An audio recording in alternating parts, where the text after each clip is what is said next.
नमस्कार, आप देख रहे हैं आवाज अड्डा और आपके साथ मैं हूं विपिन भाई। जब से डोनाल्ड ट्रंप की सत्ता में वापसी हुई है, वो अपने फैसलों से अमेरिका और ग्लोबल कम्युनिटी को झटके पर झटके दे रहे हैं। उनके अमेरिका फर्स्ट का मतलब है टैरिफ वॉर के जरिए निगोशिएशन और प्रवासियों के खिलाफ ऐलान जंग। फिस्कल मैनेजमेंट का मतलब है टैक्स छूट और खर्च में बढ़ोतरी। ट्रंप की विदेश नीति व्यापार और कारोबार में फायदे नुकसान पर आधारित दिखती है। अमेरिका के लिए दोस्त और दुश्मनों की कसौटी बदल रही है और ट्रंप के रिश्तों का नमूना पेश कर रहे हैं खुद एलन मस्क। ट्रंप की इसी छवि और शैली के चलते आज लॉस एंजलिस चल रहा है और साथ ही उठ रहा है ये सुलगता सवाल कि क्या अमेरिका हमेशा के लिए बदल रहा है।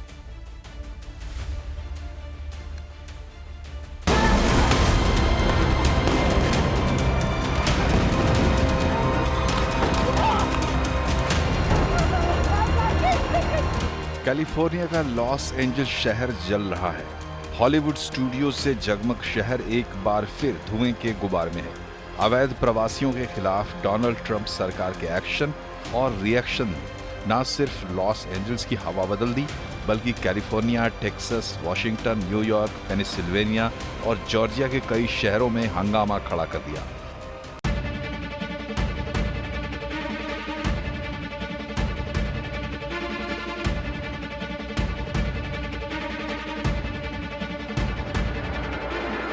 शुरुआत शुक्रवार 6 जून को अवैध प्रवासियों के खिलाफ फेडरल रेड्स के साथ हुई थी। संदिग्ध अप्रवासियों और प्रदर्शनकारियों की गिरफ्तारी से मामला बढ़ा तो बात टीयर गैस, रबर बुलेट और पेपर स्प्रे तक पहुंची। ट्रंप ने बिना कैलिफोर्निया प्रशासन को विश्वास में लिए विरोध कुचलने के लिए नेशनल गार्ड को लगा दिया, जो एक तरह से इस विरोध प्रदर्शन को अमेरिकी राष्ट्र के खिलाफ बगावत मान लेने जैसा है। इसके बाद हालात ऐसे बिगड़े कि लॉस एंजलिस में रात का कर्फ्यू लगाना पड़ा। That I have declared a local emergency and issued a curfew for downtown Los Angeles to stop the vandalism, to stop the looting. Many businesses have now been affected by or vandalized. Last night there were 23 businesses that were looted. California एक century state है जहां अप्रवासियों को लेकर स्थानीय सरकार federal कानूनों से बंधी नहीं है। साथ ही विरोध प्रदर्शन के खिलाफ नेशनल गार्ड और मरीन की तैनाती से भी विवाद बढ़ रहा है। ट्रंप के विरोधी इसे ज्यादती मानते हैं, लेकिन ट्रंप कहते हैं कि ये लॉस एंजल्स को क्राइम और गैंग से मुक्ति का अभियान है। Within the span of a few decades, Los Angeles has gone from being one of the cleanest, safest, and most beautiful cities on earth to being a trash heap with entire neighborhoods under the control of transnational gangs and criminal networks. It's horrible what's happened so quickly. As the entire world can now see, uncontrolled migration leads to chaos, dysfunction, and disorder. And you know what? They have it in Europe too. It's happening in many of the countries of Europe. They don't like it when I say it, but I'll say it loudly and clearly. They better do something before it's too late. Very simply, we will liberate Los Angeles and make it free, clean, and safe again. It's happening very quickly.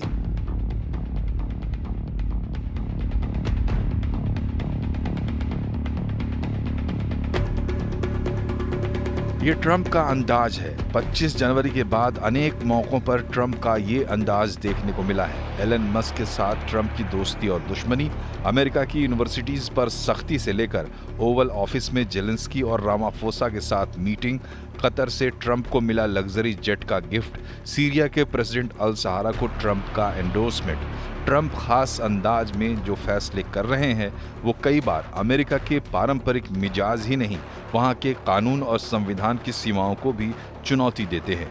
लेकिन अब इन फैसलों की वजह से अमेरिकी अदालतों से लेकर सड़कों तक ट्रंप कहीं ना कहीं घिरते हुए भी दिखाई देते हैं। जियोपॉलिटिक्स में अमेरिका की स्थिति को देखते हुए अब ये सवाल बड़ा होता जा रहा है कि ट्रंप के दौर में अमेरिका में हो रहे बदलावों का लॉन्ग टर्म इम्पैक्ट क्या होगा।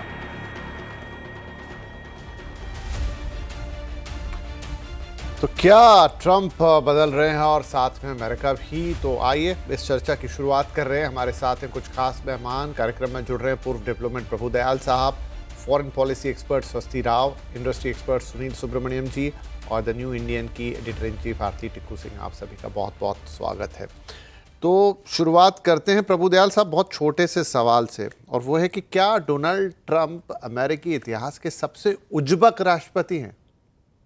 देखिए, डोनाल्ड ट्रंप एक ऐसे राष्ट्रपति हैं जिनको 2 बार इम्पीच करने की कोशिश की गई पहले टर्म में, और वो बारीकी डिफरेंस से बच गए, क्योंकि जो सेनेट में जितने वोट चाहिए थे वो नहीं मिले।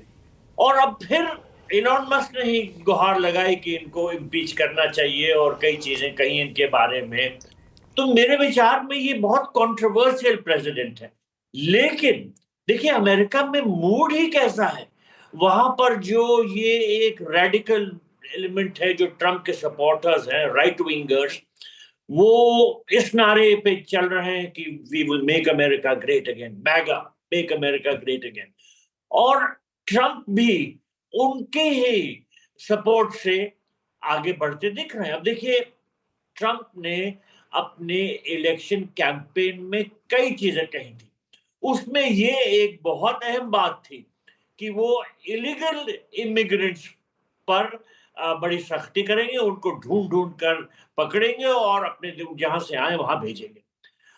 अब जो कैलिफोर्निया में, लॉस एंजलिस में टकराव दिख रहा है ट्रंप में और जो वहां की लोकल अथॉरिटीज के बीच में, ये तो होना ही था, क्योंकि कैलिफोर्निया को, जैसा आपने खुद अपने इंट्रोडक्टरी रिमार्क्स में कहा, एक सैंक्चुरी स्टेट कहा जाता है। सैंक्चुरी स्टेट वो जहां पर इमिग्रेंट्स के खिलाफ, इलीगल इमिग्रेंट्स के खिलाफ कार्रवाई नहीं मुमकिन होती है। और वहां की जो अथॉरिटीज हैं कैलिफोर्निया की, उन्होंने लॉज पास की हैं जिससे लोकल अथॉरिटीज फेडरल अथॉरिटीज के साथ नहीं कोऑपरेट करेंगी इलीगल माइग्रेंट्स को पकड़ने में और डिपोर्ट करने में। तो ये ट्रम्प साहब का जो ये टर्म है, ये बहुत उथल पुथल कर रहा है। अभी इलॉन मस्क के साथ उनके किस तरह के रिश्ते हुए, पहले इतनी दोस्ती और अब बिल्कुल दुश्मनी पे आ गए थे, अब फिर दोस्ती के इम्कान आ रहे हैं। लेकिन देखिए, एक बार दूध फट जाए तो दोबारा दूध नहीं बन पाता है, उसका पनीर बना ले, कुछ कर ले। लेकिन जो ट्रम्प की और इलॉन मस्क की दोस्ती थी, वो अब वापस नहीं आ सकती। इसी तरह से जो इंटरनेशनल रिलेशन में भी ट्रम्प पॉलिसीज फॉलो कर रहे हैं, वो बिल्कुल ट्रांजैक्शनल है। वो बस किस तरह से देखते हैं कि वो प्रेशर डालें दूसरी कंट्रीज पे, और उनका अगर फायदा हो सकता है अपना, तो क्यों ना करें वो। इनकी ये पॉलिसी है। तो हमें भारत में भी ये समझना चाहिए कि ट्रम्प जो है किसी के दोस्त नहीं है, ये सिर्फ अपना इंटरेस्ट देखते हैं, खास तौर पे डोनाल्ड ट्रम्प का पर्सनल इंटरेस्ट। और इसी वजह से आप ये देखेंगे कि पाकिस्तान के साथ इनकी दोस्ती हो रही है। ट्रम्प की एक बिटकॉइन कंपनी है जो क्रिप्टो करेंसी में डील करती है। अब उनके उस कंपनी का पाकिस्तान के साथ कुछ एग्रीमेंट हो गया है और वो पाकिस्तान में प्रवेश कर रही है, और पाकिस्तान भी वो सोच रहा है कि इस कंपनी के थ्रू शायद वो अमेरिका के साथ अच्छे रिश्ते बना। ऐसा हो रही है। अब जी। असीम मुनीर को वहां पर जो नेशनल एक फोर्सेस की परेड है, उसमें इनवाइट किया गया है। तो ये साफ जाहिर बिल्कुल। करता तो है कि हम जो दयाल कहें- साहब आप सही कह रहे हैं, मतलब आप फहरिस्त गिनाते चले जाएंगे और वो हमें लगता जाएगा कि ये क्या, ये क्या, ये क्या, ये क्या। स्वस्ति, क्या जैसे दयाल साहब कह रहे थे कि उनकी यही पॉलिसी है, अब इसका अगला सवाल कि उनकी कोई पॉलिसी है भी कि नहीं, वो या उठते हैं और जो उनके मन में आता है वो बोल देते हैं, उसे आप पॉलिसी समझ लीजिए? जी, देखिए ऐसा है कि नहीं, मैं सहमत हूँ इस बात से। मैंने खुद अपने लेखों में कई बार इसको कहा है कि डोनाल्ड ट्रंप के पास जो स्ट्रेटेजिक कैकोफनी है, मैंने उसको एक कैकोफनस, बेसिकली इसका मतलब यह है कि उसमें कोहेरेंस नहीं है, कॉन्सोनेंस नहीं है, कंसिस्टेंसी नहीं है। जितनी भी उनके ये वाले जो एक्शंस हैं, ये जो एक्शंस हैं उनके, ये पूरी तरह मागा के लिए और उनके वोट बैंक्स के लिए जनरली रहते हैं। और जहां तक ट्रंप और एलॉन मस्क की बात है, देखिए इसमें दो चीजें हैं। एलोन मस्क ने भी काफ़ी सेंटिमेंटल और इमोशनल तरीके से अपने फॉल आउट को डिस्क्राइब किया। हमें दिखा कि उनके पास ही पॉलिटिकल मैच्योरिटी नहीं है। शायद उनको दुख इस बात का था कि उन्होंने इतने अपना इतना नुकसान कर दिया डोज के चक्कर में, और ना उनको माया मिली ना राम। और क्योंकि उनके जो लॉन्ग टर्म कॉन्ट्रैक्ट्स हैं उनके स्पेस एक्स के, वो ज़रूर नासा के साथ हैं और वो नासा के लिए बहुत ज़रूरी हैं। हैं, इनफैक्ट इंडिस्पेंसिबल हैं, केवल ज़रूरी ही नहीं इंडिस्पेंसिबल है। स्पेशली जो ड्रैगन उनकी कैप्सूल है, वो एकमात्र कैप्सूल है अभी जिससे कि नासा अपने एस्ट्रोनॉट्स को अमेरिका से इंटरनेशनल स्पेस स्टेशन भेजता है। अगर वो नहीं रहे तो केवल सोयूज़ रह जाएगी जो रशियंस की है। तो अब इसमें बहुत सारी और भी पेचीदगियाँ हैं, लेकिन अगर कुल मिलाकर अगर आप देखेंगे कि जो टोटल कॉन्ट्रैक्ट्स रहे हैं अमेरिकन गवर्नमेंट की तरफ से एलॉन मस्क के पास, तो वो जो है वो 20 से 30 बिलियन डॉलर वर्थ के रहे हैं। ऐसे में एलॉन मस्क को वॉच करना चाहिए था। और दूसरा, डोनाल्ड ट्रंप तो जाने ही जाते हैं अपने कैकोफोनस स्ट्रेटेजिक थिंकिंग और नी जर्क जो रिएक्शंस है उनके चक्कर में। तो मैं बिल्कुल सहमत हूँ इस बात से कि जहाँ तक एलॉन मस्क की बात है, वो हमें दिख रहा था बहुत सारे लोगों का। इनफैक्ट जब ये फॉल आउट होना शुरू हो गया तब आपने गौर किया होगा कि कितने लोगों ने सोशल मीडिया पे लिखना शुरू किया कि इस म्यान में तो दो तलवारें नहीं रह सकती थी और ये फॉल आउट तो होना ही था और इस ब्रोमांस का तो अंत होना ही था। वो अलग बात है, लेकिन वो इतनी जल्दी हो जाएगा पहली चीज, और दूसरा उसका बेसिकली परिणाम क्या होगा। तो पहली बात, दोनों ही इसमें पार्टीज लूज करने के लिए हैं। अगर स्पेसएक्स के कॉन्ट्रैक्ट्स लूज होते हैं तो सबसे ज्यादा नुकसान नासा का होगा, और नासा को नुकसान केवल नासा का नहीं बल्कि जो डोनाल्ड ट्रंप बार बार कहते रहते हैं कि वो चाइना के साथ एक लंबा गेम खेल रहे हैं, वो उस सब में चाइना का ही फायदा होगा, क्योंकि बेसिकली जो रेस है पूरी मून पे पहले जाने की और जो रिसोर्सेज है वहां तक जाने की, वो उनके हाथ से निकल जाएगी। और अभी नासा के पास टेक्नोलॉजी नहीं है, उतने लॉन्चेस करने की कैपेसिटी नहीं है। उल्टे एलॉन मस्क को नुकसान ये होगा कि एलॉन मस्क आज जिस स्थिति तक पहुंचे हैं उसमें व्हाइट हाउस और उसमें अमेरिकन जो पॉलिटिकल एस्टैब्लिशमेंट है उसका बहुत बड़ा रोल है। तो नुकसान दोनों का था। अच्छी बात है जल्दी एलॉन मस्क को समझ में आ गया, और मैं इस बात से भी सहमत हूँ जैसे भी प्रभु दयाल साहब कह रहे थे कि एक बार ये जो खटास पड़ जाती है उसके बाद उसकी गांठ रहेगी। तो मेरे ख्याल से वो टेम्परेट होगा अब थोड़ा सा दोनों का जो रवैया है, लेकिन जिस तरीके की दोस्ती की हम देख देख रहे थे बिल्कुल। मीडिया पे, वैसा हम शायद ना देखें। वो सही बात है कि वो हो सकता है उन्होंने माफ़ी मांग ली, दोनों के अपने अपने इंटरेस्ट है, लेकिन जो बात उससे पहले गलबैयाँ हो रही थी वो देखते हुए ना दिखाई दे। आरती जी, अब इसका थोड़ा एक दूसरा पहलू देखते हैं, वो ये कि डोनाल्ड ट्रंप के हो सकता है फैसले हमें बहुत उजबक टाइप, जो मैंने शब्द का इस्तेमाल किया, बहुत ऑकवर्ड, कोकोफोनी, ये मैम ने कहा, और बहुत वो दिखते हों, लेकिन क्या वो अमेरिका के हितों से अलाइन करते हुए फैसले हैं, या आगे पीछे अमेरिका को उसका परिणाम भुगतना पड़ेगा, चाहे वो उनकी विदेश नीति हो, चाहे वो उनका अपना घर हो, चाहे उनकी इंडस्ट्रियल पॉलिसी हो, चाहे वो टैरिफ्स वाली चीज़ें हों, ये सब आगे जाके अमेरिका को ट्रंप साहब की हरकतों का खामियाजा भुगतना होगा, या फिर सिर्फ हमें लगता है कि वो हरकतें अजीब सी कर रहे हैं, उनकी अप्रोच अलग है, बोलते बड़े अजीबोगरीब ढंग से हैं, कभी भी कुछ भी बोल देते हैं, लेकिन वो सब जा रहा है अमेरिका के हित में, इसलिए होने दिया जा रहा है। विपिन, बहुत क्रूशल सवाल आपने पूछा, लेकिन मुझे लगता है इसका जवाब बहुत ऑब्वियस सा है कि इनफैक्ट जो ट्रंप एजेंडा लेकर आए, इनफैक्ट उनकी पूरी प्रेसिडेंशियल कैंपेन में, और उनके जो क्रिटिक्स बोल रहे थे कि इमिग्रेशन को लेके बहुत ज्यादा एक डिस्कोर्स चला, लेकिन जो भी वो कर रहे हैं वो ऑलमोस्ट मैं कहूँगी सब प्रिडिक्टेबल है। वो सब उसी लाइन पे जा रहा है जिस एजेंडा से वो चुने गए, और ये समझना बहुत जरूरी है कि उनको चुना किसने। अमेरिका की इतनी बड़ी जनता ने जो मैंडेट दिया है, उसमें जब हम मागा की बात करते हैं तो वो कौन लोग हैं? वो बेशक इलॉन मस्क जो बिलियनर, सबसे रिचेस्ट मैन दुनिया का, वो भी है, और वो जो रेड नेक एरिया से है, रेड नेक बेल्ट जो है अमेरिका का, जहां वर्किंग क्लास को ग्लोबलाइजेशन से बहुत ज्यादा फायदा नहीं हुआ और वो अपने आप को विक्टिम्स मानते हैं, जो ग्लोबलाइजेशन की वजह से चाइना का बहुत ही आर्थिक सुधार हुआ और इतना बड़ा पावर बना, इकोनॉमिक पावर बना, और कई सारी कंट्रीज ने ग्लोबलाइजेशन में फायदा उठाया। तो आज की डेट में अगर हमको ये बातें चुभ रही है, मुझे नहीं लगता है कि हमें चुभनी चाहिए, क्योंकि डोनाल्ड ट्रंप की जो पॉलिसीज है वो बहुत क्लियरली स्पेल्ड आउट थी। दूसरी बात ये कि प्रेसिडेंट ट्रंप का जो रवैया है अभी इलॉन मस्क को लेकर जो हुआ, अभी रिसेंटली जो हुआ, अल्टीमेटली अगर इनफैक्ट मैंने उस दिन भी कहा था, मैंने एक्स पे ही कहा था कि ये तो सब ढोंग है। मुझे नहीं लगता है कि कोई मेजर कॉन्फ्लिक्ट इलॉन मस्क और डोनाल्ड ट्रंप के बीच में है। अगर होता, इतनी बड़ी बात कह दी थी इलॉन मस्क ने, इतनी बड़ी बात कही थी, कोई छोटी बात नहीं कही थी, उसके बावजूद जो है उनके बीच में रिकंसिलिएशन हो जाता है, वो अपोलोजाइज करते हैं इलॉन मस्क, और एज इफ कि कुछ हुआ ही नहीं। ये मतलब आप सोचिए कि यहाँ पे अदानी प्राइम मिनिस्टर मोदी के बारे में कुछ कहे, अंबानी कुछ कहे, और क्या वो एक्सेप्टेबल होगा ओवरऑल, ना कि सिर्फ सरकार को या जनता को भी। तो उस तरह का एक जो मेजर झटका लग रहा था लोगों को, मुझे साफ दिखाई दिया कि ये इसके पीछे कोई और कहानी है, ये जनता को जो दिखाया जा रहा है वो कुछ और है।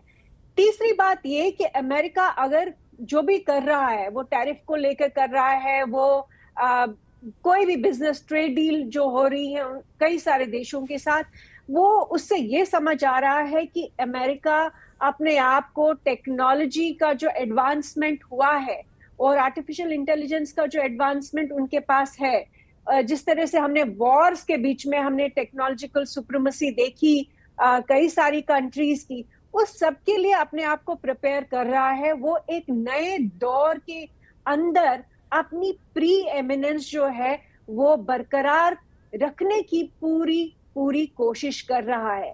तो ये कोई ये कहे कि अमेरिका बदल रहा है, देखिए मैं इस बात में बिल्कुल एग्री नहीं करती। अमेरिका जो है as a superpower, cold war के बाद, यूएसएसआर के डिसइंटीग्रेशन के बाद यूनिपोलर वर्ल्ड में अमेरिका यही करता आ रहा है।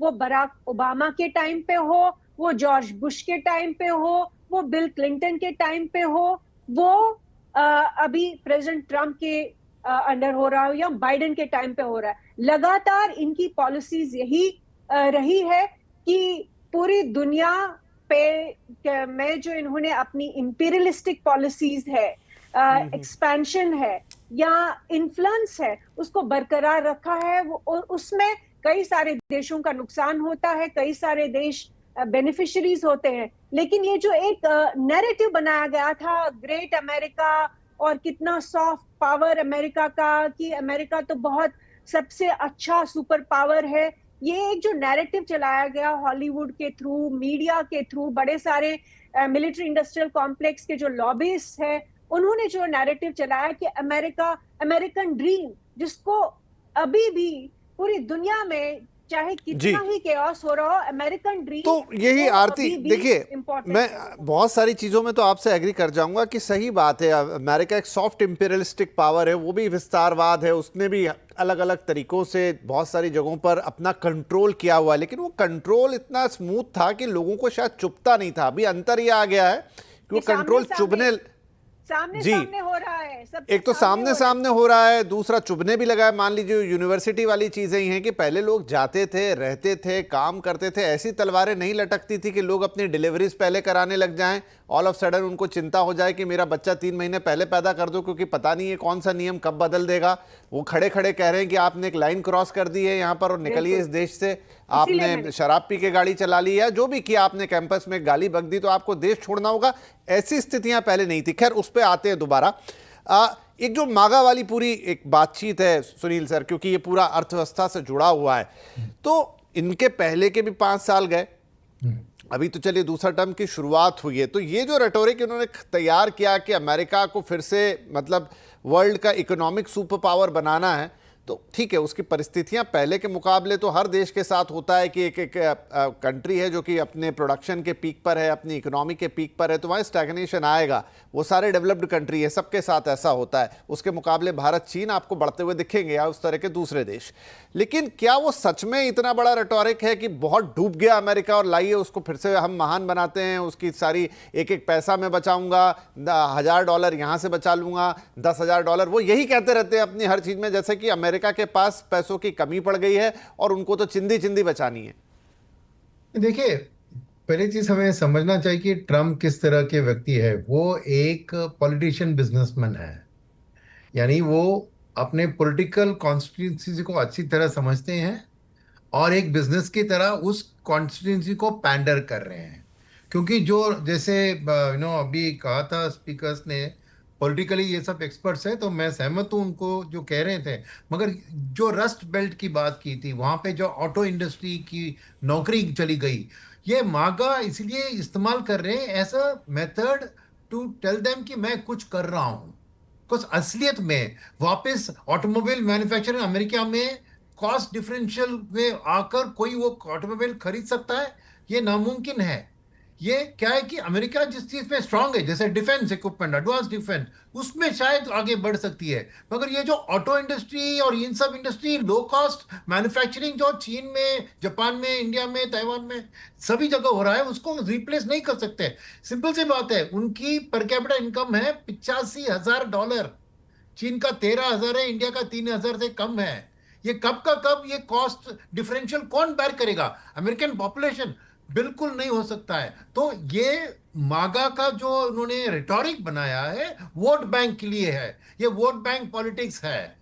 मगर एट द सेम टाइम दो और चीज मैं सामने बता रहा हूं। क्या है कि बात ऐसी है कि जैसे आपने हिस्ट्री में पढ़ा होगा, एथेंस और स्पार्टा के बीच जो झगड़ा हुआ कई हजारों साल पहले, क्योंकि वो उभरता हुआ पावर था, स्पार्टा और एथेंस को लगा कि ये थ्रेट है, इसलिए वो वॉर शुरू हुई थी और वो सबसे बड़ा लंबा वॉर था इसके कारण। वैसे ही अमेरिका को आज थ्रेट है चीन से। देखिए 10 साल के अंदर चीन अमेरिका के जीडीपी को ओवरटेक कर लेगा। ओके, तो ये चीन में जो उभरता हुआ चीन है वो बिगेस्ट थ्रेट है। अभी कोल्ड वॉर के टाइम में यूएसएसआर था उनका मेन ओपोनेंट, अब चीन है, तो उनको कंट्रोल करना है, पॉलिटिकली रिक्वायरमेंट अमेरिका का। और तीसरी बात, ये होल टैरिफ के चक्कर में ये मागा को बताकर उनकी मकसद एक ही है कि कुछ ना कुछ टैरिफ लगाए तो बेनिफिट किसको आता है? अमेरिकन फिस्कल डेफिसिट को। अगर समझिए उनकी $3 ट्रिलियन की टोटल इंपोर्ट्स है, और अगर समझिए कि 20% का एवरेज टैरिफ बनता है तो $600 billion revenue per year America को बन जाएगा। तो अल्टीमेटली वो एक बिजनेसमैन है।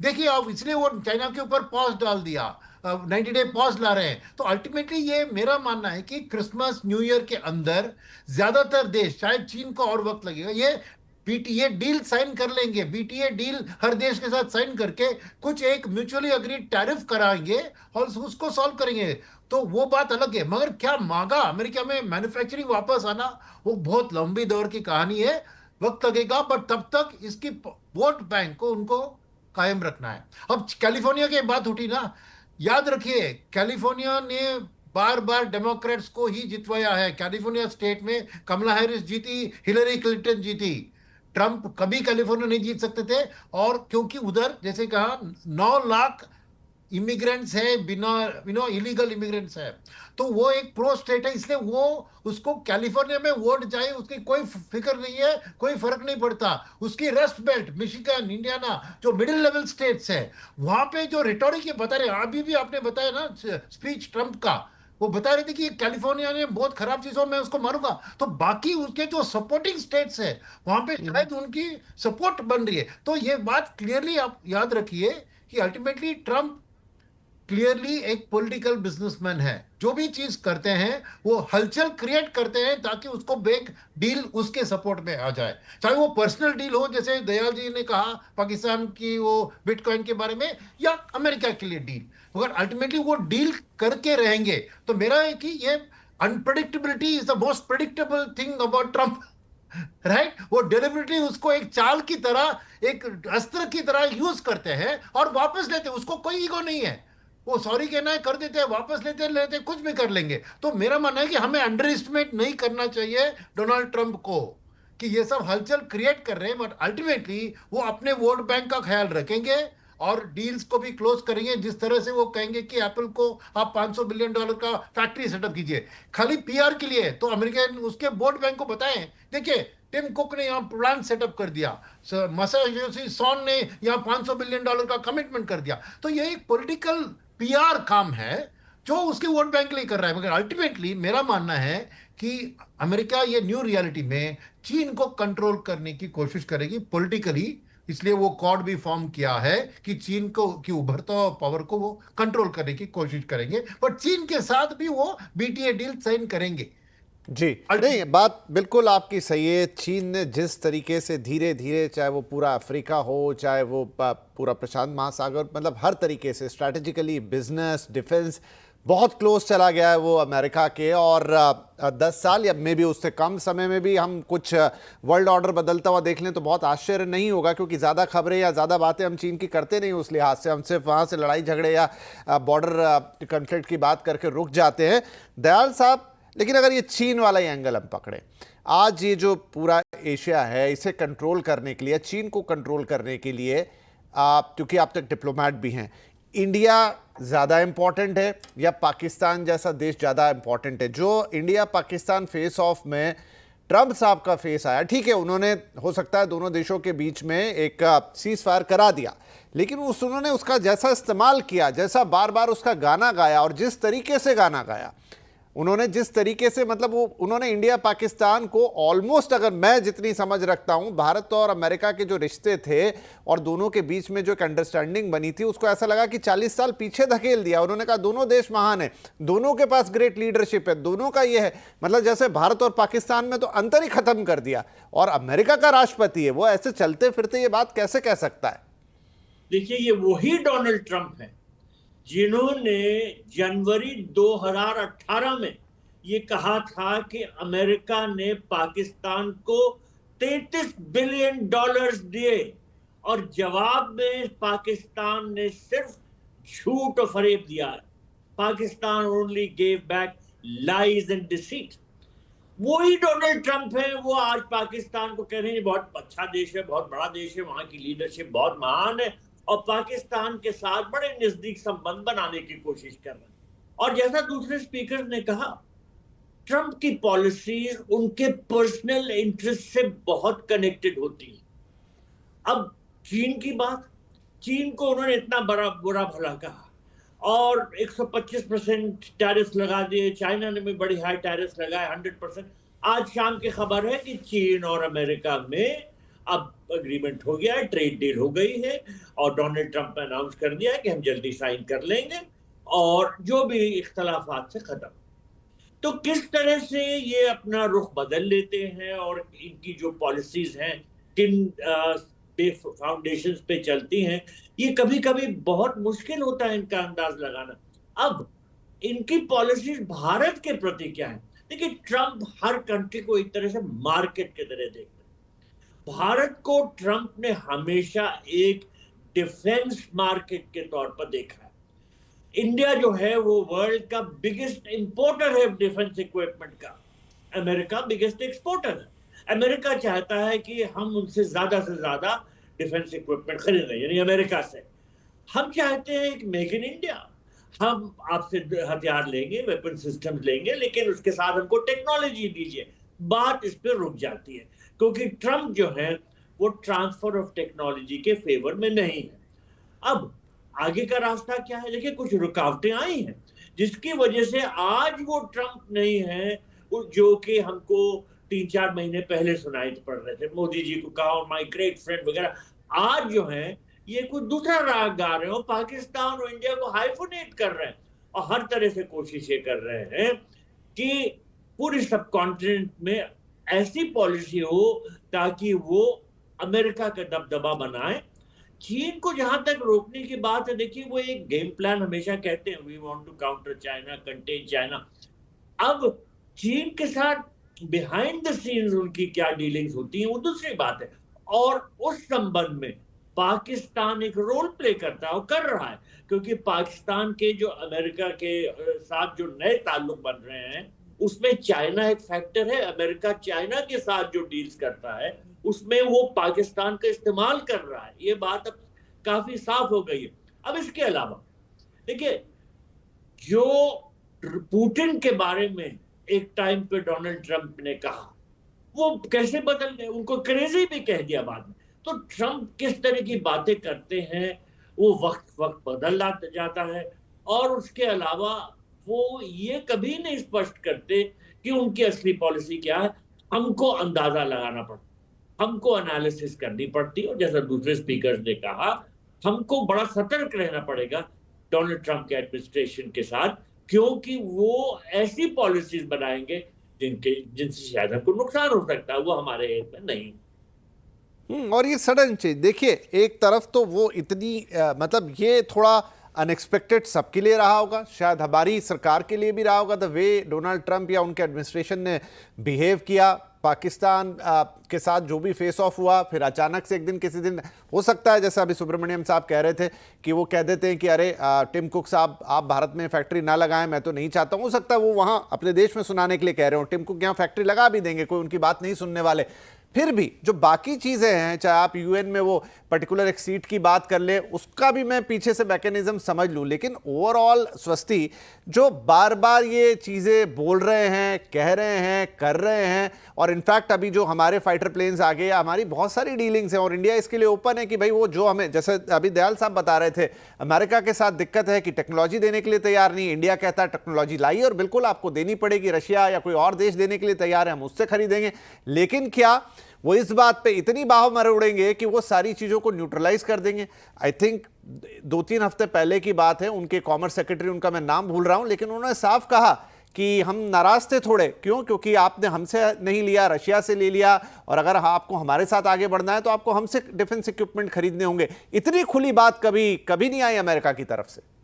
तो विपिन, इसमें बहुत सारी बातें हैं। पहली बात ये कि डोनाल्ड ट्रंप ने ही नहीं कहा है। देखिए, जो मेन भारत को जिसमें चिंता करने की बात है वो डोनाल्ड ट्रंप के स्टेटमेंट्स को लेकर नहीं। I think we are way too obsessed with Donald Trump, और डोनाल्ड ट्रंप अपनी हर बात को 4 दिन बाद बदल देते हैं। तो अब इसमें कोई नई बात नहीं है। और एक बहुत अच्छी बात यहाँ पर एक एक्सपर्ट ने बोली कि अनप्रेडिक्टेबिलिटी ही उनका पैटर्न है, तो now his unpredictability should not surprise अस।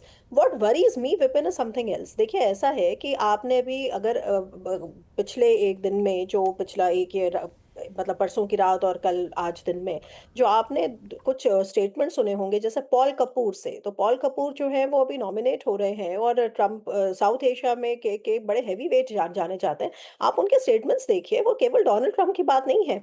वो कह रहे हैं खड़े होकर कि इफ कंफर्म्ड मैं परस्यू करूंगा सिक्योरिटी कोऑपरेशन विद पाकिस्तान, जहां अमेरिका का इंटरेस्ट है। एक टॉप अमेरिकन जनरल कह रहा है कि पाकिस्तान जो है वो उनका बहुत बड़ा पार्टनर रहा है काउंटर टेररिज्म में, और टाइज विद पाकिस्तान के लिए वो मतलब इंडिया के साथ टाइज के चक्कर में पाकिस्तान के साथ टाइज को वो नजरअंदाज नहीं करेंगे। तो ये वहां पर आपको डोनाल्ड ट्रंप नहीं, आपको कहीं ना कहीं एक अमेरिकी रुख में जो ये चेंज है ये बड़ा ऑब्वियस है। और अगर हम इस राइटिंग ऑन द वॉल को नहीं पढ़ें, और जैसा कि दयाल साहब कह रहे थे कि हम अगर उसके लिए सही समय पे प्रिपरेशन नहीं करेंगे तो we are going to be caught on the wrong foot. ये बात बिल्कुल सही है, और ये बात सब लोगों के जो प्रेडिक्शंस थे उसके कहीं ना कहीं अगेंस्ट है कि वही डोनाल्ड ट्रंप जिन्होंने क्वाड में एक नई जान फूंकी, इंडो पैसिफिक के पूरे कॉन्स्ट्रक्ट में एक जियोपॉलिटिकल एक तेजी लेकर आए, वो ही आज के टाइम पे इस तरह की बात कर रहे हैं। तो जरूर यहाँ पे थोड़ा वरी करने की जरूरत है। मैं ऐसा नहीं कहूंगी कि नहीं, डोनाल्ड ट्रंप की बातें तो हर 4 दिन पे बदलती रहती हैं। बहुत सारी कंसिस्टेंटली ऐसी चीजें हमको दिखती हैं जहां पर हमें ये वरी करना चाहिए। जहां तक ट्रेड डील की बात है, देखिए भारत ने अपनी तरफ से बहुत कंसेशंस किए हैं, लेकिन अभी जब, और आप जिनको रेफर कर रहे थे जो उनके टीम के, वो स्कॉट बेसेंट उनका नाम है, जिन्होंने कहा था कि उनको इंडिया जो है वो रशिया से वेपन्स खरीदता है। तो ये जो आप बात कर रहे थे उसके संदर्भ में मैं बता रही हूँ। और टिपिकली जहां तक ट्रेड डील वगैरह की बात है, देखिए हम ऑलरेडी कन्वे कर चुके हैं ये यूएस एडमिनिस्ट्रेशन को कि हम कैसे इस ट्रेड सरप्लस को कम करेंगे, किस प्रकार हम और खरीदारी करेंगे। हम मिलिट्री भी इक्विपमेंट उनसे खरीद रहे हैं, लेकिन कुछ चीजें हैं जहां पर हमारे लिए भी एक तरह का एक सिचुएशन डिफिकल्ट हो जाती है। वो इसलिए नहीं कि हमको सप्लाई कौन कर रहा है। देखिए कई बार जब हम डिफेंस इक्विपमेंट के एक्विजिशन की बात करते हैं तो वो ऐसा लगता है कि एक बाजार है और बाजार में से हम कुछ कुछ सामान कहीं कहीं से खरीद लें, और ताकि हम एक बैलेंस तरीके से काम चलाएं। और ये भी कई बार दिया जाता है लॉजिक कि हम अगर डाइवर्सिफाइड रखेंगे तो एक ने नहीं दिया तो दूसरा दे देगा। देखिए जिस तरह से और जिस डायरेक्शन में फ्यूचर वॉरफेयर जा रहा है, ये टेक्नोलॉजिकल इनोवेशन की बात है, और टेक्नोलॉजिकल इनोवेशन इस बात के लिए हमें फोर्स करता है, बाध्य करता है कि हमारी इंटरऑपरेबिलिटी परफेक्ट हो। तो यहाँ पे केवल ये बात नहीं है कि हमें रशिया ने नहीं दिया तो फ्रांस दे देगा, फ्रांस नहीं देगा तो रशिया या अमेरिका दे देगा। जितने तरीके के हम इस तरह के नाना प्रकार के व्यंजन सजा के रखेंगे अपनी आर्टिलरी में, मतलब अपने आर्सेनल में, आई एम सॉरी, उतनी ज्यादा इंटरऑपरेबिलिटी को लेकर हमें कठिनाई होगी। क्योंकि जो टेक्नोलॉजी अब आएगी 10 साल में, वो टेक्नोलॉजी अभी नहीं थी, तो हमारा काम आराम से चल रहा था। तो इसलिए हमको इन चीजों के बारे में और सघन रूप से विचार करना पड़ेगा। आई एम श्योर हो भी रहा होगा, बिहाइंड क्लोज डोर्स हो रहा होगा। और लास्टली बस मैं एक बात ये बोलूंगी कि डोनाल्ड ट्रंप का जो एरा है, मैं सहमत हूँ इस बात से कि अमेरिका इंडिया का इंपॉर्टेंट स्ट्रेटेजिक पार्टनर है। सबसे इंपॉर्टेंट स्ट्रेटेजिक पार्टनर अभी फिलहाल है कि नहीं, मैं इसमें अब अपने विचारों को लेकर उस तरह से लिबरल नहीं हूँ जैसा कि मैं कुछ महीने पहले तक थी। लेकिन जहां तक पाकिस्तान की बात है, हमें थोड़ा स्ट्रेटेजिक पेशेंस दिखाना चाहिए और देखना चाहिए कि टेक्निकल एस्पेक्ट्स में पॉलिसी जो डोमेन्स है वहां पे क्या चेंज आ रहा है। क्योंकि अगर आप केवल कथन और बयान और स्टेटमेंट्स की बात करेंगे तो आप कैसे बात कर सकते हैं? क्यों तो वो आए दिन कुछ ना कुछ ऐसा बोलते रहते हैं जिसका कोई सर पैर नहीं निकलता, या फिर जो सर पैर निकलता है वो इतना चिंताजनक होता है कि we can not keep losing our sleep over it. So I would say कि जो लिटमस टेस्ट है वो पॉलिसी चेंजेस में देखना चाहिए हमको, जब वो आएंगे और जब आएंगे तो कैसे होंगे। इसीलिए सबसे पहले मैं इस अर्ली हार्वेस्ट ट्रेड एग्रीमेंट के डिटेल्स को देखना चाहती हूँ कि अमेरिका किस हद तक हमें अगर बाध्य करता है कि हम अपने एग्रीकल्चर और डेयरी और इन चीज़ों को हम ओपन करें, जिसके लिए प्रेशर है अब उनकी तरफ से। तो इन चीज़ों को देखकर मैं एक बेहतर तरीके से इसको आर्ग्यू कर सकती हूँ कि एग्जैक्टली चेंज किस लेवल पे हो रहा है, वरना इस वक्त तो बहुत सारी बातें हवा में दिखाई पड़ती हैं। वो खुद बाहर निकल गए WTO से और उन्होंने खुद को बाहर निकाल दिया वर्ल्ड हेल्थ ऑर्गेनाइजेशन से, इस तरह की चीज़, लेकिन वो बाकी दुनिया से एक्सपेक्ट कर रहे। खैर वो लंबी और दूसरी बहस चली जाएगी।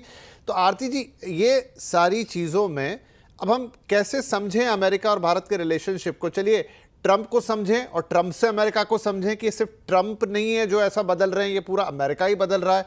जैसा अभी स्वस्ति भी कह रही कि शायद 4 महीने पहले हम सब बात कर रहे होते तो शायद ये हम ऐसी बात नहीं कर रहे होते। टू एन एक्सटेंट हम सबके लिए एक सरप्राइज है। तो क्या इसको आते हुए हमने नहीं देखा, या ये सिर्फ एक ट्रंप है इसलिए है, बाद में ठीक हो जाएगा? अमेरिका हमारा बहुत बड़ा स्ट्रैटेजिक पार्टनर है। अभी कुछ सामरिक बिंदुओं पर भी स्वस्ति ने बात बोली। अगेन वो टेक्निकल पॉइंट है, उसकी बहस में जाएंगे तो लंबा पड़ेगा कि अगर आपको एक ही तरह की डिफेंस टेक्नोलॉजी चाहिए, वरना आपका एक विमान अलग है, दूसरा विमान अलग है, तीसरा तीसरे देश का है, तो वो स्ट्रैटेजिकल वॉरफेयर में उसके इशूज होते हैं। तो क्या करें हम, कैसे समझें, और कैसे अब अमेरिका जो कि इतना बड़ा पार्टनर है, वो उसने शायद हमारे ऊपर एक प्रश्न चिन्ह सा लगाया कि हम समझ नहीं पा रहे हैं कि वो चाह क्या रहे हैं। विपिन, मालूम नहीं कि आपको क्यों आश्चर्य हो रहा है। मुझे लगता है कि काफी समय से इनफैक्ट इंडिया यूएस रिलेशंस पे एक क्वेश्चन मार्क बन ही रहा था। इनफैक्ट बाइडेन एडमिनिस्ट्रेशन के समय से ही हमने वो चेंजेस जो अभी हमको बहुत ज्यादा चुभ रही है, हमने वो चेंजेस ऑलरेडी बाइडेन एडमिनिस्ट्रेशन के अंडर देखी।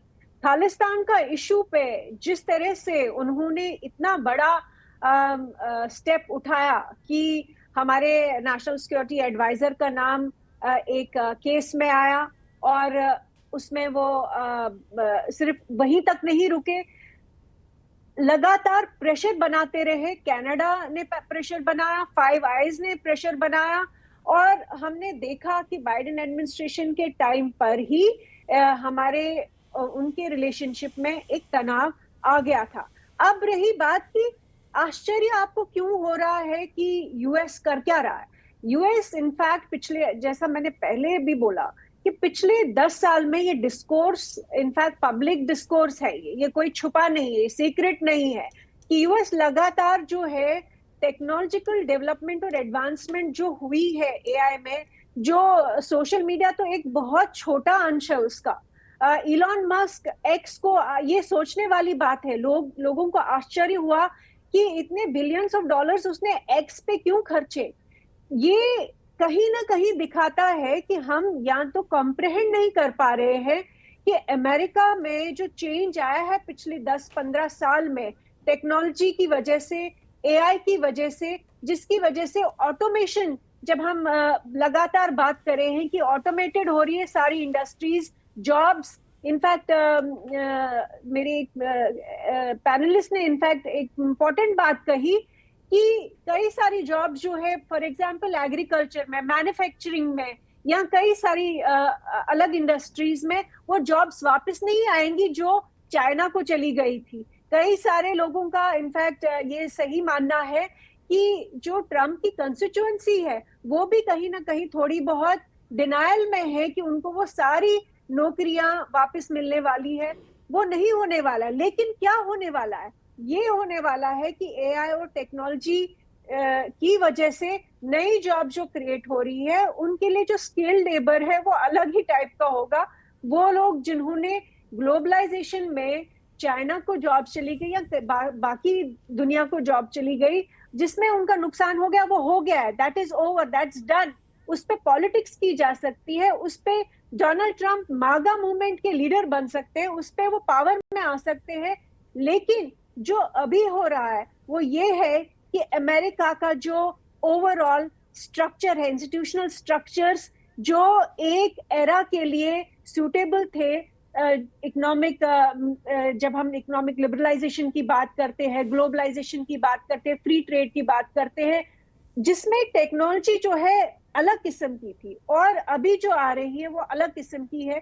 तो ये दोनों में एक डिफरेंस है, और वही जो डिफरेंशियल की हम लगातार बात करते हैं, उसी की वजह से यूएस इंडिया रिलेशनशिप में भी तनाव होगा। जैसा कि यूएस और चाइना के बीच में भी तनाव है, बाकी दुनिया के बीच में भी तनाव है। डोनाल्ड ट्रंप सिंबलाइज कर रहे हैं उस डिफरेंशियल को, जो एक ट्रांसफॉर्मेशन हुआ है अमेरिका की इंडस्ट्रीज में।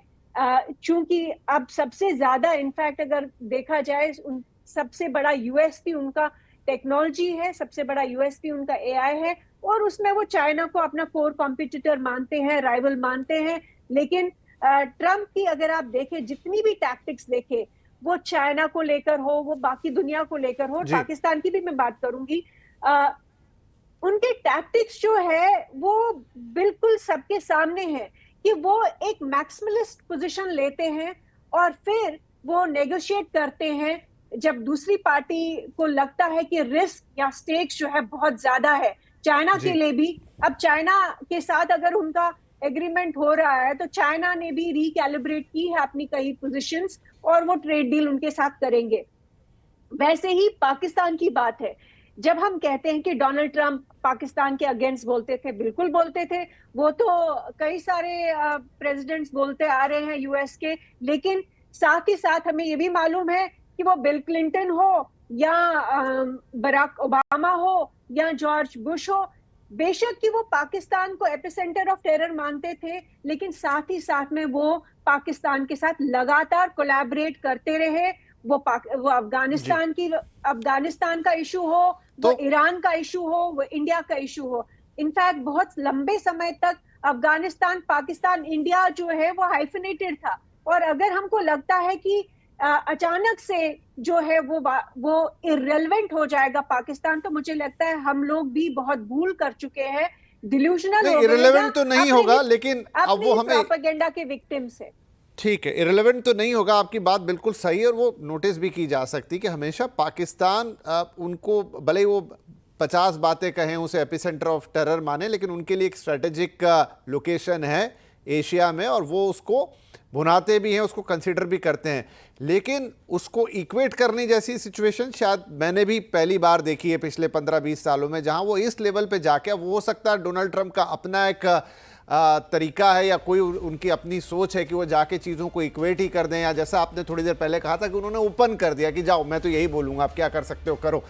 पर आपने जो एक नया एंगल दिया यहाँ पे कि टेक्नोलॉजी बदल गई है, उनका सोशल मीडिया, उनका एआई, क्या वो उस कड़ी का हिस्सा है जो अभी हमें शायद उतनी साफ नहीं दिखाई दे रही, वहाँ से वो पूरा टर्न अराउंड देख रहे हैं। हालांकि उसमें मुझे लगता है इंडिया अब भी सोशल मीडिया में, तो अगर मैं बात करूं तो उनकी जो तमाम मेटा से लेकर गूगल और YouTube and all those things, उसका तो सबसे बड़ा मार्केट हिंदुस्तान है। चीन तो चलने नहीं देता, दूसरे और देश बहुत छोटे हैं इन टर्म्स ऑफ पॉपुलेशन, सबसे बड़ा मार्केट तो इंडिया ही है। तो ये कुछ और इकोनॉमिक्स है। एक छोटा ब्रेक ले रहे हैं, ब्रेक के बाद सुब्रमण्यम साहब हमें वो इकोनॉमिक्स समझाएंगे कि जो आरती मैम ने जो बात कही है वो इकोनॉमिक्स कैसे काम करेंगे। क्या वही तो धुरी नहीं है जो हमें अभी उतनी साफ नहीं दिख रही, लेकिन आगे चल के जैसे जैसे धुंध हटेगी तो लगेगा यही सब कुछ है।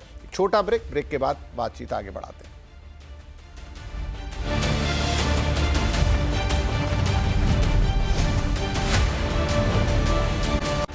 Welcome back. आवाज अड्डा में आज बात हो रही है डोनाल्ड ट्रंप की, उनके ओवरऑल बिहेवियर की, उनकी पॉलिसीज की, और उस बहाने अमेरिका की और भारत पर उसके पड़ते इम्पैक्ट की और उन संबंधों की। तो ब्रेक से पहले काफ़ी सारी बातें हुई, अब क्विकली कुछ बातें करेंगे क्योंकि यहाँ समय कम रहता है, इसलिए जल्दी जल्दी करते हैं। तो सुब्रमण्यम साहब, जो आरती जी ने कहा कि एक फिनोमेना है कि वहाँ टेक्नोलॉजी कंपनी, चाहे उनका सोशल मीडिया और ये, क्योंकि वो अब बहुत बड़े पैमाने पे पूरी दुनिया में फैला है और सबसे ज़्यादा बड़ा बेस तो हिंदुस्तान में ही है, और उनका एआई जिस पे उन्होंने बिलियंस ऑफ डॉलर्स खर्च किए हैं, और अब वो उसके इर्द गिर्द नए जॉब्स और ये सब ढूंढ रहे हैं। तो जो हम देख रहे हैं कि डोनाल्ड ट्रंप की बहुत सारी पॉलिसीज, जहां पर वो वीज़ा को टफ बना रहे हैं स्टूडेंट्स के लिए, वहां पे नौकरी करने को टफ बना रहे हैं, क्या यही पीछे से चल रहा है कि एटलीस्ट जो न्यू एज जॉब्स हैं उसमें अमेरिकन को मौका मिले, और बाकी लोग जो बहुत सारे टेक्नीशियन इंडिया से जाते हैं, बहुत सारे इंजीनियर्स इंडिया से जाते हैं या दूसरे देशों से भी आते हैं, अब उस पर एक हद तक की लगाम आए? नहीं नहीं, मैं नहीं मानता हूँ ये। आई थिंक ये आप समझिए, ये गूगल, एआई, एप्पल, जो भी नाम लिया, उस सब में 60 to 70% इंजीनियर्स इंडियंस है।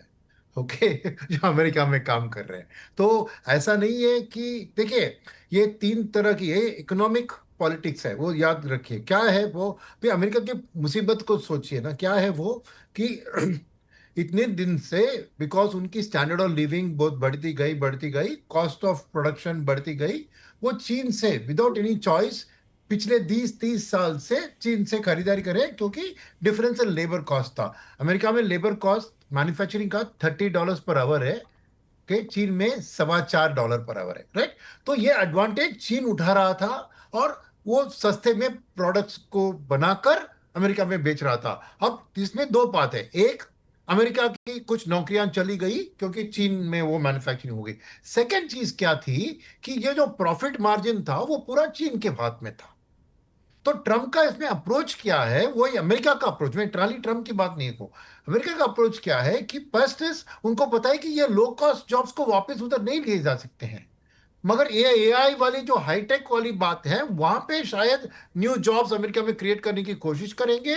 सेकंड, डिफेंस जैसे हाई एंड मैन्युफैक्चरिंग में, जहां पे हाई कॉस्ट ऑफ लेबर भी सपोर्ट कर सकता है, उसकी प्रोडक्शन को बढ़ाने की कोशिश करेंगे through exports to countries like India, America, Pakistan, जहां भी है, क्योंकि वो इंडस्ट्री उधर जॉब क्रिएटिंग इंडस्ट्री है। मगर at the same time American companies की भी प्रोडक्शन कैपेसिटी हाई है, और जो हाई वैल्यू प्रोडक्ट्स है उनके लिए उनको मार्केट चाहिए, जैसे हार्ली डेविडसन बाइक। तो यहाँ पे स्थिति आप यो सोचिए कि ये इकोनॉमिक्स ऑफ पॉलिटिक्स कैसे बनता है। तो फर्स्ट थिंग इज कि उनको चीन से इतना डिपेंडेंसी कम करना है, वो फर्स्ट बात है। सेकेंड, अमेरिका से कुछ प्रोडक्ट्स बन के उतने चीन में नहीं बिकते, क्योंकि एप्पल की आईफोन उधर बिकती है, मगर वो चाइना में ही प्रोड्यूस करके उधर बिकती है, राइट? तो चीन अब उनके लिए उतना बड़ा market from produce from America to sell in China नहीं है। अब इंडिया की हालत सोचिए, इंडिया में क्या है? India is a huge market. अब इंडिया का middle class largest middle class in the world है, और वी आर बिकमिंग फास्ट। हमारी के शेप रिकवरी करें क्या? हमारे अमीर लोग और अमीर बन रहे हैं, यानी we have now the capacity के significant proportion 10%, 20% of the population वो महंगी प्रोडक्ट्स खरीद सकते हैं। तो इंडिया अमेरिकन के लिए बहुत बड़ा मार्केट है, ये याद रखिए। सेकेंड, इंडिया के पास अब लो कॉस्ट लेबर बहुत सारे हैं, क्योंकि अगले 20 साल में इंडिया में 15 करोड़ लोग वर्किंग एज ग्रुप में अंदर घुस रहे हैं, वेयर चीन में 11 करोड़ लोग बाहर निकल रहे हैं। तो सप्लाई ऑफ लेबर इंडिया के पास ही है, number one. Cost of labour की बात करें मैन्युफैक्चरिंग में, चीन में मैंने कहा $4.25 है, इंडिया में $1.50 पर आवर है मैन्युफैक्चरिंग लेबर कॉस्ट। तो कॉस्ट एडवांटेज भी है। मगर क्या है कि हम जो बीटीए करते हैं अमेरिका के साथ, तो डील ऐसी होगी कि अमेरिका अपने हाई एंड प्रोडक्ट्स को इंडिया में परमिशन सीक करेगी without India putting a tariff on those products. At the same time India का लेबर ओरिएंटेड प्रोडक्ट्स को हम कोशिश करेंगे कि अमेरिका में बेचा जाए, जो अमेरिका में कभी नहीं बन सकती, बिकॉज उनकी लेबर कॉस्ट 15 गुना ज्यादा है इंडिया से। हमारी 1.5 है, उनका 30 है, राइट? तो गठबंधन जो अग्रीमेंट होगा बीटीए में, वो इसी चीज को पॉलिटिकल रियलिटी में, मगर क्या है कि इसमें पॉलिटिक्स भी आती है ना, तो ओपनली ट्रंप ना मोदी एडमिट कर सकते हैं कि हमने ये हार दिया। इसमें एग्रीकल्चर की बात यहाँ उठी, और ट्रंप के लिए भी कुछ ऐसी बात होगी। तो जो डील आएगी वो इतनी एक मिक्स होगी, मगर दोनों का विन विन होगा। यानी अमेरिकन हाई एंड प्रोडक्ट्स को इंडियन मार्केट को ओपन करना पड़ेगा, और हमें लो कॉस्ट प्रोडक्ट्स हमको अमेरिका में ना। अब इसमें टैरिफ तो लगेगी कुछ ना कुछ, तो टैरिफ की बात होती है, जैसे मैंने कहा, टैरिफ के कारण वो थोड़ा वो प्रॉफिट मार्जिन जो इंडिया और चीन जैसे लो कॉस्ट लेबर कंट्रीज अपने हाथ में रख रही है, उसका हिस्सा मांग रहे हैं। ताकि अमेरिका की फिस्कल डेफिसिट कम हो जाए। तो मेरे ख्याल में ये सब जो हो रहा है, वो जो लॉस एंजलिस की बात छोड़िए, वो इंटरनल अमेरिका मैटर है, मगर ये टैरिफ की बात अल्टीमेटली एक बिजनेस प्रोपोजिशन है जहां पे बार्गेनिंग पावर की एक झगड़ा हो रही है, और वो प्रॉफिट मार्जिन पूरे एक देश के हाथ में न जाए, शेयरिंग हो जाए। इसलिए मेरा मानना है कि कुछ एवरेज टैरिफ 20-30% तो लगेगा पूरी वर्ल्ड में, मगर at the same time markets open up होंगे दोनों तरफे। तो ये अल्टीमेटली जिस दिन हमारी बीटीए अनाउंस होती है वो बहुत जल्द हो जाएगी, मेरे ख्याल में 1 महीने 1.5 महीने के अंदर हो, एक first part of the BTA हो जाएगी, तब ये सब साफ क्लियर हो जाएगा। और अमेरिका रियलाइज करता है कि India as an alternative to China as a manufacturing country, और India as an alternative to China as a market, ये दोनों इंडिया बहुत इंपॉर्टेंट है apart from the political quad membership में चीन। तो मेरा मानना है कि इसमें इंडिया को ज्यादा फिक्र करने की जरूरत नहीं है। बाकी पहले से कहा कि कुछ डर है, ये पाकिस्तान की जो बात, आप इवननेस की बात करें, क्यों पाकिस्तान को हमारे साथ सेम लेवल पे बात करें, ये इंडिया को नेगोशिएटिंग टेबल पे एक वीक पोजीशन में लाने के लिए ऐसी बातें कर रहे हैं। अल्टीमेटली वो डील करने की कोशिश करेंगे इंडिया के साथ, एक अच्छी बीटी है। जी ठीक है, क्विकली ये कॉमर्स की बात हो गई। स्वस्ति, ये जो पूरा आर्म डील्स की बात है कि वो प्रेशर डाल रहे हैं हमारे ऊपर, इंडिया को क्या करना चाहिए? इंडिया को उस प्रेशर में आना चाहिए या फिर अपने हिसाब से अपनी टेक्नोलॉजी, अपने पार्टनर, अपने हथियार चुनने चाहिए? देखिए, बहुत इम्पॉर्टेंट बात यह है कि इंडिया की जितनी भी बात है ये बिल्कुल इट फॉल्स फ्लैट, क्योंकि जो हम चाइना+1 डाइवर्सिफिकेशन को लेकर इतनी खुश होते हैं कि चाइना को काउंटर करने के लिए हमको इंडिया में मैन्युफैक्चरिंग और मार्केट दिखता है, अमेरिका को तो मार्केट तो दिखता है। आपने देखा, वो बता रहे थे बहुत अच्छी तरह की कैसे जो मतलब परचेसिंग पावर ज़्यादा हुई है लोगों की। प्रॉब्लम कहाँ है? मैन्युफैक्चरिंग में। देखिए, इंडिया से जो डाइवर्सिफिकेशन हो रहा था चाइना से, सो जो इन्वेस्टमेंट्स चाइना पे ना जाके बाकी देशों में जा रहे थे वो भारत नहीं आ रहे थे और नहीं आए हैं। तो हमारा एफटीआई अगर आप उठा के देखेंगे आंकड़े तो लोएस्ट है, ऑलमोस्ट नॉन एग्जिस्टेंट है इस समय, बहुत ही कम एफटीआई आ रहा है। क्यूमुलेटिव तो ऑफ कोर्स है, बट जैसे अगर आप उसको देखेंगे इन प्रोपोर्शन टू जीडीपी तो आपको दिखेगा कि बहुत बड़ा प्रॉब्लम है। उसके वजह से जो एफटीआई ना आने की वजह से, और उसके बाद जो पीएलआई स्कीम्स है, जो प्रोडक्शन इंसेंटिव, जो प्रोडक्शन लिंक्ड इंसेंटिव जो स्कीम्स हैं, वो नहीं ढंग से काम कर पा रही हैं। इसकी वजह से मैन्युफैक्चरिंग हब नहीं बन पा रहे हैं। अब ये सब कब होगा? उसके लिए इतने सारे इंटरनल रिफॉर्म्स करने हैं। तो असल में अगर हमको फोकस कहीं करना है तो वहां करना है, क्योंकि यहाँ पे बात केवल अमेरिका के बारे में हो रही है लगातार, लेकिन हमारे सबसे जो इंपॉर्टेंट एफटीएज अभी हमने जो 2 सक्सेसफुली साइन किए हैं वो यूरोपियंस के साथ किए हैं, जिसमें पहला यूके के साथ किया है, दूसरा हमने एफ्टा कंट्रीज के साथ किया है जो नॉन ईयू 4 कंट्रीज का ग्रुप है, और एक ईयू के साथ नेगोशिएट करें, हालांकि वो भी लंबी राम कहानी है सीबैम वगैरह को लेकर। तो पॉइंट ये है कि आप किसी भी एडवांस्ड इकोनॉमी के साथ अगर कोई एफटीए करते हैं या उनसे इन्वेस्टमेंट्स मांगते हैं या कोई इस तरह की ट्रेड डील करते हैं, तो उसका अंततः फायदा रियली अगर हमारे मैन्युफैक्चरिंग सेक्टर को अगर हमें मैच्योर करने के लिए चाहिए तो उसको हमें इंटरनल और डोमेस्टिक रिफॉर्म्स करने की जरूरत है। और इसकी कोशिशें बहुत की गई हैं, पिछले 10 जी साल में बहुत एम्बिशियस कोशिशें करी गई थी। इनफैक्ट मतलब it is a case study की कितनी बढ़िया कोशिशें थी, लेकिन उनका रिजल्ट हमने नहीं देखा। तो हमको कमर कस के पहले अपने ऊपर काम करना चाहिए, और बाहर जो है वो तो ऑफ कोर्स उसके लिए तो पूरा ठीक है, एक मंत्रालय लगा ही हुआ है। ठीक है। दयाल साहब, क्विकली आपसे कि हमारी भारत और अमेरिका की जो विदेश नीति है उसमें किसी प्रकार के चेंजेस की जरूरत है? हमको पूरी तरह से अपनी फॉरेन पॉलिसी को एडजस्ट करते रहना होगा जिस तरह से रियलिटीज बदल रही हैं। देखिए, हमारे रीजन में, साउथ एशिया में बहुत बदलाव हुए हैं, और हम ये देख रहे हैं कि धीरे धीरे करके शायद हमारे दुश्मन बढ़ते जा रहे हैं। हमको सतर्क रहना होगा, और किसी भी मुसीबत से निपटने के लिए हमें अकेले तैयार रहना होगा कि उनसे हम निपट सकें। हम ये नहीं सोच सकते कि अमेरिका हमारी मदद करेगा या शायद रशिया हमारी कर देगा, लेकिन हमें शायद मदद मिले। अपनी पूरी ताकत पे हमको पूरा भरोसा रखना होगा जी और यकीन करना होगा कि किस तरह से हम अपनी फॉरेन पॉलिसी को एडजस्ट करते रहें, ताकि दूसरे देश हमको समझे कि उनको हमसे जरूरत है। पूरी जो इंटरनेशनल रिलेशनशिप आजकल है वो नीड बेस्ड है, हमें इनसे क्या फायदा मिल सकता है, और इसके सबसे बड़े एग्जाम्पल डोनाल्ड ट्रंप है।